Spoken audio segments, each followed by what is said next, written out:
We have a lot to cover in today's video, including the latest trade talk around teams like the Montreal Canadiens, the Ottawa Senators, the Columbus Blue Jackets, as well as Tyson Barrie in Nashville has been given permission to find a trade to another NHL club. It's also the 28th anniversary of the infamous Patrick Roy ending in Montreal. Plus, we have news from the NHL waiver wire and lots of injury updates from around the league. All that coming up next.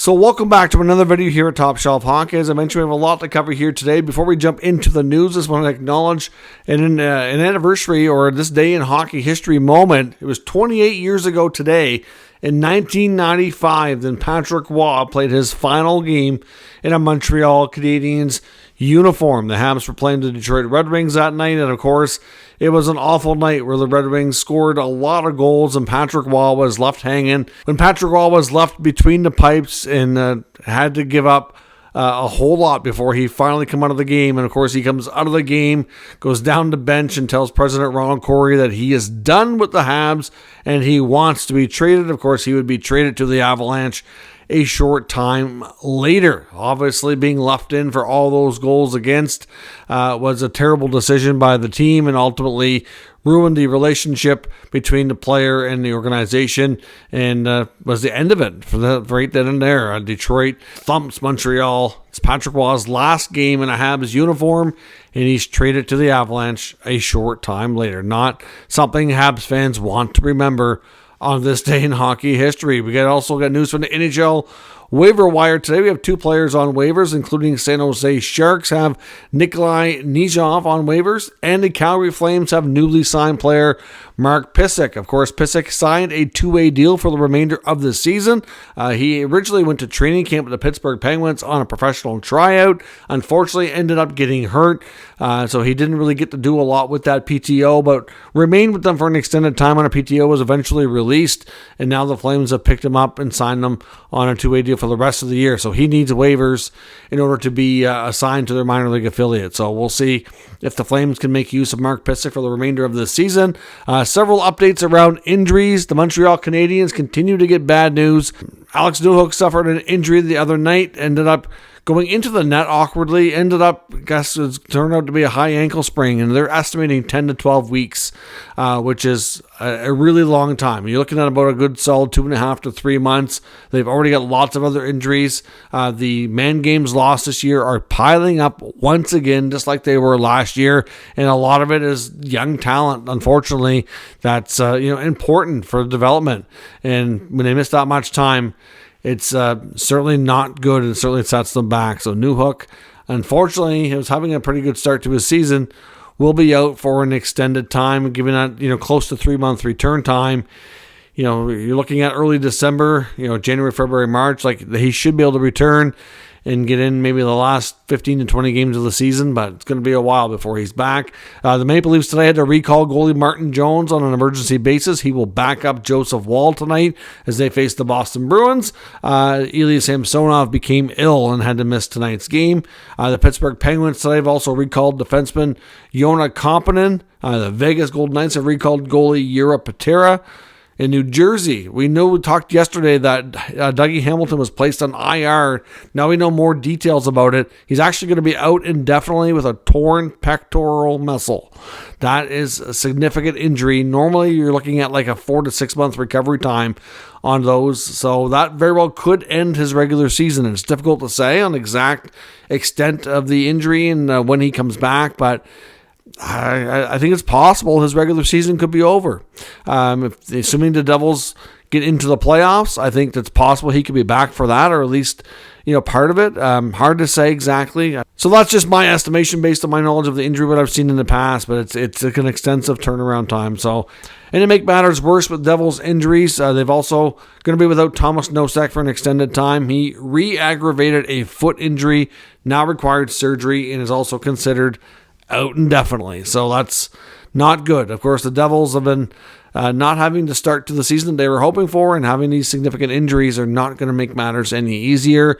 The Nashville Predators are also going to be without defenseman Alex Carrier for a little while. He's listed as week to week after being hit to the head.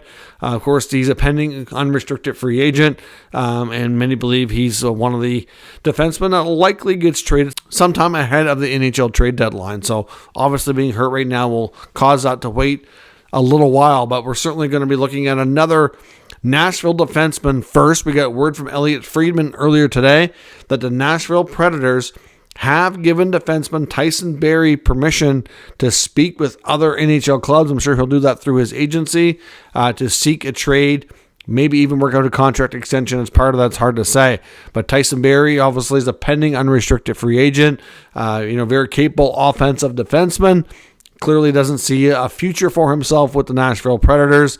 And after, the early on going here, I know Nashville's kind of been an up and down team this year. And I wouldn't say they're not going to for sure be a playoff team, but they're for sure not going to be either. Like, it's hard to say with them. They're kind of a bubble team. It's early enough that I wouldn't be shocked if they maybe squeak in, but they're definitely not any kind of contending team right now, that's for sure. They're still kind of going through a bit of a retool here, and clearly the Predators, with the pending unrestricted free agent defenseman, don't see point in re-signing him and keeping him around the club beyond the current season. So he's going to be a healthy scratch for at least the time being. He didn't play today, and we'll see if he's out of the lineup for an extended time. It could be a little bit of asset management there, while they let he and his agency kind of talk to other clubs and see what they can facilitate. But Barrie expected to be dealt by the Predators as soon as they can figure something out and get returned so he can move on. Of course, the Carrier injury kind of compounds things as well there with the Predators' blue line. So we'll see what happens. But lots of clubs out there will be looking for a puck-moving defenseman for the playoffs. I don't see him going back to Edmonton. They've already got Bouchard on the power play. That's the reason why they moved Barrie in the first place, is because it kind of felt it redundant to have the same type of defenseman when you weren't getting the power play time. It just wasn't really, making sense to be there. So we'll see where he ends up. Lots of teams are looking for that type of help. Hard to say where he ends up. In Columbus, I know there's been a lot of talk about the Oilers scouting both Montreal and Columbus. They've been at, I think, the last 3 Jackets games. And there was comments I've seen from the agent of goalie Elvis Merzlikins.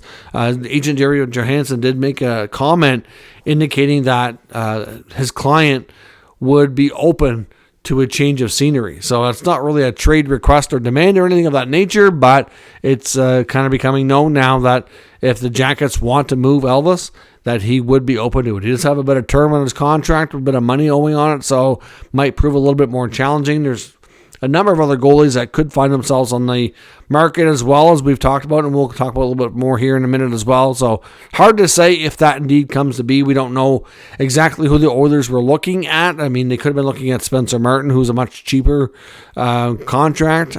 And there was some talk that they could have also been looking at some other depth players on the Jackets as well, including potential blue liners like a Peak or a Boqvist. So we'll see what happens there. But certainly the Jackets are a team to watch, or open to making a variety of different moves. There was some rumors as well floating around about the Ottawa Senators. We know that eventually in the short term here, they're likely going to have to make a move. They were able to kind of hold off doing it for an extended time because they had Thomas Chabot get hurt and miss enough time to be on long-term injured reserve. Of course, he makes $8 million, so slapping out on LTIR created a whole big, amount of flexibility for them. So they didn't have to make a trade. They were able to carry a bigger roster. It was, obviously sucks to lose one of your top minute gobbling defensemen like that, but obviously sucks for the team to lose a top D who plays a lot of minutes, but there was some benefits that came from it in that sense. Although, like I said, the team didn't play well in his absence, so hard to say if there's really, what's better there. But as far as the need to make a trade, they were able to kind of hold off. Now, there was some talk, and I see Elliotte Friedman address this recently, that maybe Ottawa would trade Chabot, because in his absence, players like Jake Sanderson and Jacob Chychrun logged a ton of minutes and did pretty well in doing so. They certainly weren't the reason why the team hasn't had more success or has struggled a bit this year. And those top 2 defensemen, more than capable of handling those minutes. But Elliotte Friedman went on to make mention that the Ottawa Senators have no desire right now to trade Thomas Chabot, even though they do have like I said, a need when it comes to a cap situation. It's more likely that they're going to move a depth player like a Dominic Kubalik, for example, or an Eric Brandstrom. Kubalik probably being the most likely. I wonder, if, depending on how long this drags on before they have to do it, I do wonder if they'll talk to Vladimir Tarasenko. Tarasenko had a good start to the campaign, but has been goalless in like 10 or 11 games. But he also lost the center iceman he was playing with due to injury. That didn't make matters any better for him. He's been playing a lot with Rourke Chartier, and you're probably saying, who in the heck is Rourke Chartier? And a lot of Sens fans are saying the same thing, and why is he here? So clearly, I don't blame Tarasenko. I don't think it's his fault. He's not exactly playing with gifted players right now, so it's not a wonder why he hasn't produced more in the last 5 to 10 games. With Ridley Gregg's injury, it certainly impacted him and Kubalik both a fair bit from a production standpoint. So we'll see what happens there, but I think Kubalik is a more likely player to go. But there has been a bunch of Shabbat rumors, but Friedman quickly shot those down and made mention that there's just not an interest on Ottawa's side to do that right now. There's also mention that I believe Ottawa's chief pro scout is actually taking the Jets-Hawks game today. So there's some speculation that it may be looking at some players there. I wonder if they're looking at these teams to see what, a potential return for one of these guys. Chicago used to have Kubalik, obviously familiar with them. They could take him. They have room. I wonder if there's interest there. I don't know. We'll have to wait and see. Just because he's scouting a game doesn't mean a trade's going to come to fruition. So we'll have to see where that goes. And in Montreal, lots of talk as well about goaltending still. All the rage. Is it going to be, Allen or Primo? Who's going to go? Montembeault appears to be safe by most NHL reporters' standards after signing a 3-year contract extension. It sure seems like he's not going anywhere. So the big question right now remains, is Primo going to go on waivers? Because the trade value probably isn't there. He's got, I think, an 875. I think it is. Pretty sure that's what his save percentage is in like 5 games in the NHL this year. You probably could put him through waivers. You might not have to worry about him getting picked up, but I think they're still concerned about it, even though his numbers aren't awesome right now.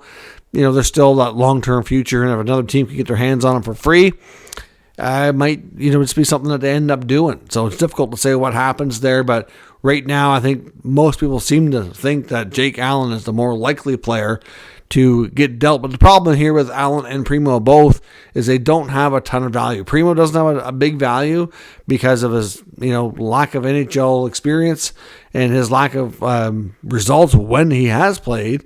Like, there's not a ton of value there right now. And from Jake's standpoint, because of his contract, if you want a team to take the whole cap hit, you're not going to get much coming back.